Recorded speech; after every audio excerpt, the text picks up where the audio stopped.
ஆகாவிசு மையநேய அன்பர்கள் அனைவருக்கும் வணக்கம். இன்றைய பதிவு நோய்கள், டிசீஸ்.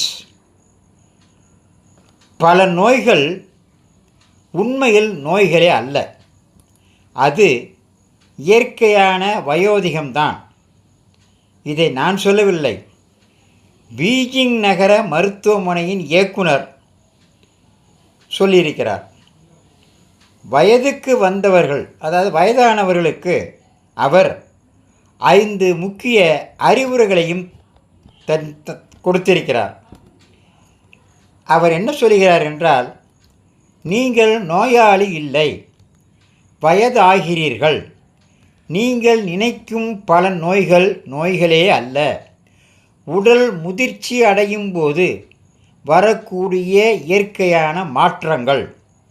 முதலாவதாக, நினைவாற்றல் குறைவு என்பது அல்சைமர் நோய் அல்ல. இது வயதான மூளையின் தன்னை பாதுகாக்கும் இயற்கை செயல்முறை. பயப்பட வேண்டாம். மூளை முதிர்ச்சி அடைந்ததில் ஏற்படக்கூடிய ஒரு இயல்பான மாற்றம்தான். உதாரணமாக, சாவி எங்கே வைத்தீர்கள் என்று மறந்துவிட்டீர்கள், ஆனால் பிறகு நினைவுக்கு வந்தால் அது மனநோய் அல்ல.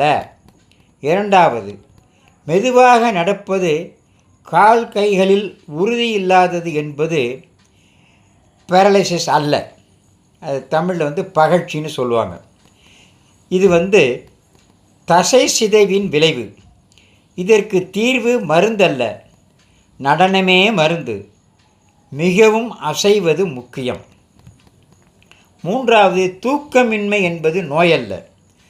மூளை அதன் நேர அட்டவணையை மாற்றிக்கொள்கிறது. இது தூக்க அமைப்பின் மாற்றம். தயவுசெய்து தூக்க மாத்திரைகளை அடிக்கடி எடுத்துக்கொள்ளாதீர்கள். அவை விழுந்துவிடும் அபாயத்தையும் நினைவாற்றல் குறைவையும் ஏற்படுத்தும். முதியோருக்கான சிறந்த தூக்க மாத்திரை என்ன தெரியுமா? பகலில் அதிக சூரிய ஒளியை பெறுவது, ஒழுங்கான தூக்க நேரத்தை பின்பற்றுவது. நான்காவதாக, உடல் வலிகள் என்பது இருமாட்டவாதம், அதாவது ரொமான்டிசம் அல்ல. இது நரம்புகள் முதிர்வதால் ஆன இயற்கையான எதிர்வினை. ஐந்தாவது, கைகள் கால்கள் உடலின் பல பகுதிகளில் வலிக்கிறதா? இதற்கு பெயர் ஹைப்பர்பிளேசியோ அல்லது வாதம் அல்ல. இன்னும் சிலதை நாளை